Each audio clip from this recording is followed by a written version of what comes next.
Ο Φρίντριχ Νίτσε ήταν φιλόσοφος, πολιτισμικός κριτικός, ποιητής και φιλόλογος, του οποίου το έργο άσκησε βαθιά επιρροή στη σύγχρονη διανοητική σκέψη. Πίστευε ότι δεν υπάρχουν καθολικοί κανόνες για την ανθρώπινη ζωή, καμία απόλυτη αξία και καμία βεβαιότητα στην οποία μπορούμε να βασιστούμε. Η φιλοσοφία του τονίζει την ανάγκη κατάφασης της ζωής και καλεί σε μια ριζική, νατουραλιστική αμφισβήτηση της ανθρώπινης ύπαρξης, της γνώσης και της ηθικής. Για τον Νίτσε, οι άνθρωποι πρέπει να πάρουν τη μοίρα τους στα χέρια τους και να διαμορφωθούν σε κάτι μεγαλύτερο, σε υπερανθρώπους. Ο υπεράνθρωπος, σύμφωνα με τον Νίτσε, δεν είναι απαραίτητα σωματικά δυνατός ή εξαιρετικά ευφυής, αλλά ψυχολογικά ανώτερος και ικανός να ξεπερνά τα υπάρχοντα όρια. Οι υπεράνθρωποι είναι ελεύθερα πνεύματα που ελέγχουν πλήρως τα συναισθήματά τους και βρίσκουν χαρά στην απλότητα της ύπαρξης, ενώ παράλληλα δημιουργούν νέες αξίες και ιδέες. Επίσης, είναι ικανοί να αντιμετωπίσουν τον δράκο. Τον δράκο, ένα σύμβολο που αντιπροσωπεύει τη δύναμη του πολιτισμού και των κοινωνικών αξιών. Ένα ελεύθερο πνεύμα, δηλαδή ένας υπεράνθρωπος, αντιστέκεται στην επιρροή του δράκου και είναι ικανός να δημιουργεί τις δικές του αξίες, απελευθερώνοντας τον εαυτό του από τους κοινωνικούς και πολιτισμικούς περιορισμούς μέσα στους οποίους μεγάλωσε. Στο βιβλίο του «Τάδε Έφη Ζαρατούστρα», ο Νίτσε παρουσιάζει 3 μεταμορφώσεις που πρέπει να βιώσει ένα άτομο για να γίνει υπεράνθρωπος. Με τη βοήθεια συμβολισμού, περιγράφει αυτές τις μεταμορφώσεις ως τα στάδια της καμήλας, του λιονταριού και, τέλος, του παιδιού. Θα εξερευνήσουμε αυτές τις 3 μεταμορφώσεις για να κατανοήσουμε καλύτερα τη διαδικασία γίνεστε υπεράνθρωπος σύμφωνα με τη φιλοσοφία του Νίτσε. Η καμήλα είναι η πρώτη μεταμόρφωση του πνεύματος. Αντιπροσωπεύει ένα δυνατό πνεύμα, ικανό να κουβαλά βαριά φορτία και να διανύει μεγάλες αποστάσεις μέσα από άγονες ερήμους, να επιβιώνει σε μια σκληρή ζωή. Λίγοι άνθρωποι τολμούν να ξεκινήσουν αυτό το ταξίδι και ακόμα λιγότεροι το κάνουν πραγματικά. Οι περισσότεροι άνθρωποι προτιμούν μια άνετη ζωή χωρίς άγχος και σκληρή δουλειά. Αποφεύγουν τους κινδύνους, ακολουθούν ένα τυποποιημένο μοτίβο ζωής, τους τοπικούς κοινωνικούς κανόνες και ηθικούς κώδικες, παραβαίνοντάς τους μερικές φορές όταν τους βολεύει, χωρίς μεγάλη ηθική αξιοπρέπεια. Η καμήλα, αντίθετα, είναι διαφορετική. Παίρνει πολύ στα σοβαρά τους κοινωνικούς κανόνες και τους ηθικούς κώδικες και προσπαθεί να γίνει ένα άτομο με ηθικές αξίες, ένα πρότυπο, ένα άτομο με ακεραιότητα και τιμή. Στην αλληγορία του Νίτσε, οι κοινωνικοί κανόνες και οι ηθικοί κώδικες αντιπροσωπεύονται από έναν χρυσό δράκο. Αυτοί οι κανόνες και κώδικες μπορεί να είναι θρησκευτικές ή ανθρωπιστικές αξίες ή ιδέες όπως όλοι οι άνθρωποι δημιουργήθηκαν ίσοι, η φροντίδα και η ενσυναίσθηση για τους άλλους, το δικαίωμα του καθενός να έχει τη δική του γνώμη, η απόρριψη της βίας, η φορολόγηση των πλουσίων ή σε καθημερινό επίπεδο κοινωνικές νόρμες όπως πρέπει να είσαι ευγενικός, πρέπει να πας στο πανεπιστήμιο, πρέπει να βρεις μια κανονική δουλειά, πρέπει να κάνεις παιδιά και να δημιουργήσεις οικογένεια. Με άλλα λόγια, η καμήλα θα γινόταν σήμερα κατανοητή ως καλός πολίτης. Κάποιος που παίρνει πολύ σοβαρά αυτές τις πιο σεβαστές αξίες και τις ενσαρκώνει σε όλες τις πράξεις και τα λόγια του. Ακολουθεί βαθιά ριζωμένες γενικές αξίες που κινούν την κοινωνία στο σύνολό της. Για να γίνεις καμήλα, πρέπει να συναντήσεις τον δράκο σου. Ο δράκος αντιπροσωπεύει όλα όσα θαυμάζεις, τις αξίες που σου μεταδόθηκαν από τους γονείς ή την κοινωνία ως όμως καλές. Αλλά γιατί κάποιος θα ακολουθούσε αυτό το μονοπάτι? Γιατί κάποιος θα ακολουθούσε τον δράκο?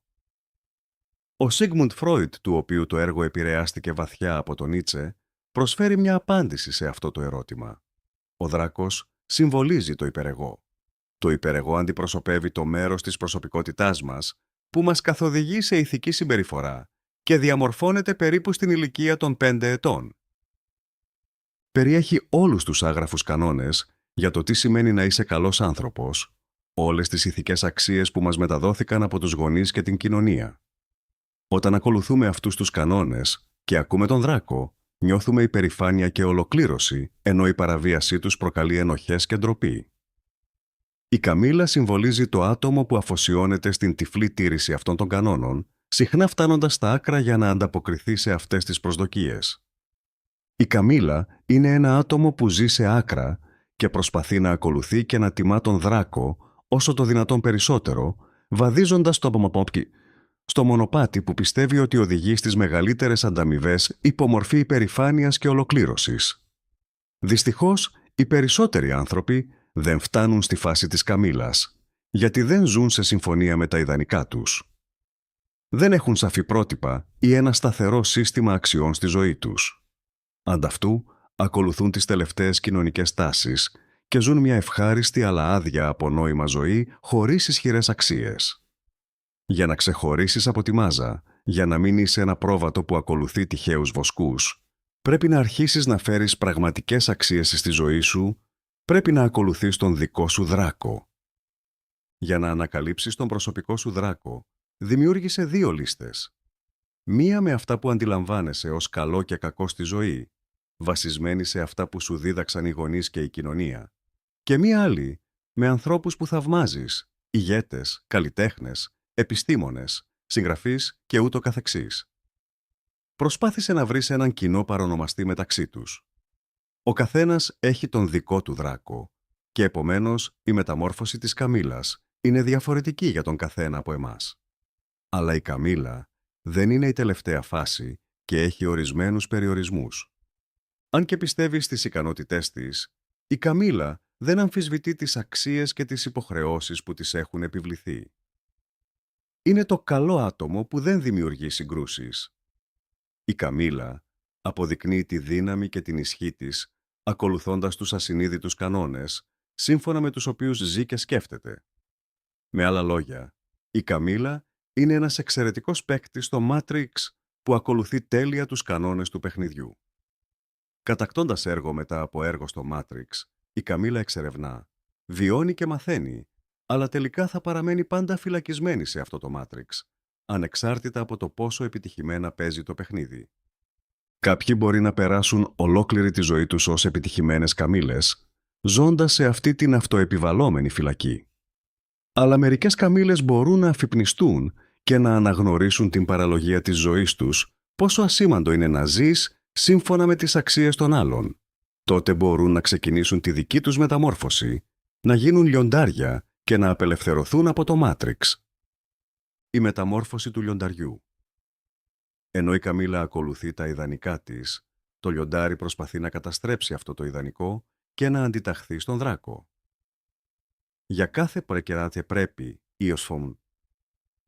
ή οφείλεις, το λιοντάρι λέει όχι και εναντιώνεται στην παράδοση και σε όλες τις αξίες που του έχουν επιβληθεί. Το λιοντάρι καταστρέφει πράγματα που είναι τόσο σημαντικά για την καμήλα, αλλά καταστρέφοντάς τα, καταστρέφει και κάτι μέσα του. Αυτό μπορεί να είναι μια σχέση που φαίνεται καταπιεστική ή που περιορίζει την ελευθερία του, ή η εγκατάλειψη μιας ιδιαίτερα καλής δουλειάς επειδή απαιτεί συμβιβασμό των αρχών ακεραιότητας και ζωής του. Τόσο η καμήλα, όσο και το λιοντάρι, είναι αντιδράσεις σε ιδανικές αξίες, η μία θετικά, η άλλη αρνητικά. Η μεταμόρφωση της καμήλας σε λιοντάρι είναι απαραίτητη, αλλιώς η καμήλα θα καταστραφεί από τη δική της αναζήτηση. Αν αποδεχτεί τα πάντα, όσο ευγενή κι αν είναι, τελικά θα καταστρέψει το πνεύμα της καμήλας. Το ίδιο ισχύει και στην πραγματική ζωή. Αν κάνουμε τα πάντα για τους άλλους και προσπαθούμε να είμαστε το καλύτερο πρότυπο χωρίς να κάνουμε τίποτα για τον εαυτό μας, θα καταρρεύσουμε τελικά. Ο καθένας από εμάς είναι μοναδικός και αυτή η μοναδικότητα δεν μπορεί να εκφραστεί αν ακολουθούμε μόνο τις φωνές των άλλων στο κεφάλι μας που μας λένε τι είναι καλό και τι κακό. Πρέπει να βρεις τη δική σου σημασία, την ατομική σου αποστολή στη ζωή, ανεξάρτητα από το περιβάλλον. Για να απελευθερωθείς και να δημιουργήσεις τις δικές σου αξίες και νοήματα στη ζωή, πρέπει να περάσεις αυτή τη μεταμόρφωση, πρέπει να αντέξεις αυτή την ανταρσιακή φάση, σαν λιοντάρι στην προσπάθειά του να κατακτήσει την ελευθερία. Στην αλληγορία του Νίτσε, το λιοντάρι, μόνο στην έρημο, συναντά τον δράκο. Ο δράκος είναι δελεαστικός και λάμπει με χρυσά λέπια και σε κάθε λέπη αναγράφεται «πρέπει».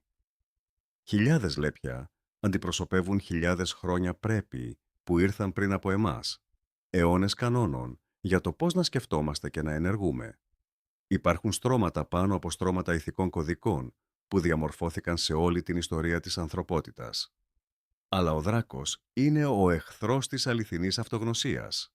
Και το λιοντάρι θέλει να εισέλθει σε έναν θανάσιμο αγώνα με τον δράκο, να εξεγερθεί ενάντια σε κάθε πρέπει και να απορρίψει κάθε καταπίεση. Το λιοντάρι είναι ένα άτομο αφοσιωμένο στην ελευθερία του, στην πλήρη ανάπτυξη της ατομικότητάς του και το πρέπει αποτελεί εμπόδιο στην επίτευξη αυτού του στόχου. Αντιμέτωπο με τον δράκο, το λιοντάρι λέει «Θέλω». Αλλά ο δράκος απαντά ότι όλες οι αξίες έχουν ήδη δημιουργηθεί και ότι το λιοντάρι δεν πρέπει να δημιουργεί νέες. Αυτό του απαγορεύεται ουσιαστικά. Το λιοντάρι πρέπει τότε να μετρηθεί με τον δράκο για να κατακτήσει την ελευθερία του. Στη μάχη, το λιοντάρι απορρίπτει όλες τις αξίες που υπήρχαν πριν από αυτό.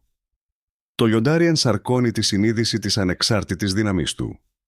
Ο Νίτσε πέρασε τη φάση του λιονταριού όταν άρχισε να παλεύει ενάντια σε εκείνους που δεν ενέκριναν τις επιλογές της ζωής του, συμπεριλαμβανομένης της οικογένειάς του. Ως αποτέλεσμα, έχασε την ηθαγένεια, τη δουλειά και την πίστη του, αλλά κέρδισε τη δύναμη να ζει τη ζωή του σύμφωνα με τους δικούς του κανόνες. Μίλησε για τη μεταμόρφωση του λιονταριού από προσωπική εμπειρία και ήταν πεπισμένος ότι για να γίνεις ένα αληθινά ελεύθερο πνεύμα, πρέπει να παλέψεις ενάντια σε οποιονδήποτε προσπαθεί να περιορίσει την ελευθερία σου. Για να μεταμορφώσεις την καμήλα μέσα σου σε λιοντάρι, πρέπει να έχεις το θάρρος να σπάσεις τις αλυσίδες της παράδοσης, της θρησκείας και της κοινωνίας και πιθανώς θα χρειαστεί να αποχωριστείς κάποιους ανθρώπους στη ζωή σου. Ως άσκηση, δημιούργησε μια λίστα με όλα και όλους όσους νομίζεις ότι περιορίζουν την ελευθερία σου να είσαι αυτό που πραγματικά είσαι.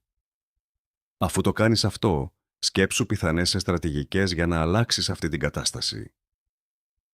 Η μεταμόρφωση του λιονταριού δεν χρειάζεται να είναι μια βίαιη και ξαφνική αντίδραση, μπορεί να είναι έξυπνη, ήρεμη αλλά αποφασιστική. Ο υπεράνθρωπος, σύμφωνα με τον Νίτσε, ήταν ο αληθινός ατομικιστής, κάποιος που έπρεπε να οικοδομήσει αυτοκυριαρχία σύμφωνα με τους δικούς του κανόνες. Αλλά αν και το λιοντάρι μπορεί να δημιουργήσει ελευθερία για τον εαυτό του, δεν είναι ακόμα ικανό να δημιουργήσει νέες αξίες, και εδώ εμφανίζεται η τελευταία μεταμόρφωση, η μεταμόρφωση του παιδιού. Η μεταμόρφωση του παιδιού.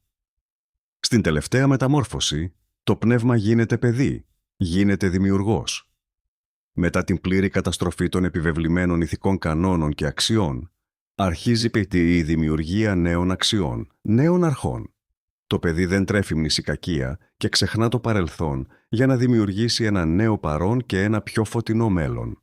Δημιουργεί συνεχώς τις δικές του αξίες και ζει σύμφωνα με αυτές. Ακολουθεί τη δική του βούληση και δεν επιβάλλει τις αξίες του σε κανέναν. Η μεταμόρφωση του παιδιού μπορεί να ερμηνευτεί μέσα από την αγάπη του Νίτσε για τη φιλοσοφία του Ηράκλειτου. Ο Ηράκλειτος φανταζόταν το σύμπαν ως ένα μέρος όπου όλα βρίσκονται σε μια αιώνια κατάσταση του γίγνεσθε. Και ο χρόνος είναι ένα παιδί που παίζει και δημιουργεί και καταστρέφει ακατάπαυστα. Ομοίως, το ελεύθερο πνεύμα κατά τον Νίτσε, ως μέρος της φύσης, είναι σαν ένα παιδί που παίζει, σε κατάσταση συνεχούς δημιουργίας. Για να γίνεις ένα ολοκληρωμένο άτομο, ένα ελεύθερο πνεύμα και υπεράνθρωπος, πρέπει να επανασυνδεθείς με το παιδί που ήσουν κάποτε όταν έπαιζες. Να αγαπάς τη ζωή πέρα από καλό και κακό. Να δημιουργείς τις δικές σου αξίες και να ακολουθείς τους δικούς σου κανόνες σε αυτό το παιχνίδι της ζωής. Η φάση του παιδιού είναι η φάση της καθαρής δημιουργικότητας, χωρίς περιορισμούς στο τι είναι δυνατό. Για το παιδί, όλα είναι δυνατά, λέει ναι στη ζωή, σαν μια ρόδα που στρίβει από μόνη της, γεμάτη αθωότητα και λύθη και δημιουργεί τους δικούς του κανόνες. Αφού το λιοντάρι είπε όχι, το παιδί έρχεται να φωνάξει «νάι» και να κατακτήσει τη ζωή. Ο Νίτσε έλεγε ότι οι άνθρωποι που μπορούν να γίνουν κάτι ανώτερο είναι σαν σύννεφα καταιγίδας, πάνω στα οποία ο υπεράνθρωπος θα είναι σαν κεραυνός. Ο στόχος της ζωής είναι να δημιουργείς και τελικά να γεννάς τον υπεράνθρωπο. Για να φτάσεις στη φάση του παιδιού, δεν πρέπει να αναζητάς εξωτερικές απαντήσεις και επικυρώσεις. Πρέπει να βρεις τη χαρά της ζωής μέσα σου, χωρίς να νοιάζεσαι για κοινωνικές παραδόσεις και ηθικούς κώδικες. Πρέπει να είσαι αυτοπεποίθηση, δημιουργικός και σε κατάσταση συνεχούς αλλαγής και εξέλιξης. Μην εστιάζεσαι σε μια συγκεκριμένη ταυτότητα. Δεν χρειάζεται να μιλάς, να συμπεριφέρεσαι ή να ντύνεσαι με συγκεκριμένο τρόπο. Εσύ είσαι αυτός που επιλέγει πώς να μιλάει, να δρά και να κινείται στον κόσμο και μπορείς να αλλάζεις τις επιλογές σου ανά πάσα στιγμή όπως σου ταιριάζει. Σταμάτησε να παίρνεις τη ζωή πολύ στα σοβαρά, πειραματίσου περισσότερο, δοκίμασε νέες συμπεριφορές και νέους τρόπους να περνάς το χρόνο σου για να φτάσεις σε μια κατάσταση πλήρους εστίασης και εμβύθισης. Αν καταφέρεις να περάσεις και τις 3 μεταμορφώσεις, την καμήλα που αποδέχεται τα υψηλότερα ιδανικά που δημιουργήθηκαν πριν από σένα, στη συνέχεια το λιοντάρι που απελευθερώνεται από αυτά τα ιδανικά και τέλος το παιδί που δημιουργεί τα δικά του ιδανικά και έναν μοναδικό σκοπό στη ζωή, τότε μπορείς να γίνεις ένα αληθινά ελεύθερο πνεύμα και υπεράνθρωπος. Το να είσαι υπεράνθρωπος δεν είναι μόνο ένα ατομικό φαινόμενο, αλλά και συλλογικό. Όσο περισσότεροι άνθρωποι γίνονται υπεράνθρωποι και εμπιστεύονται το απεριόριστο δυναμικό τους, τόσο περισσότερο ολόκληρος ο κόσμος θα ανθίζει και θα λάμπει.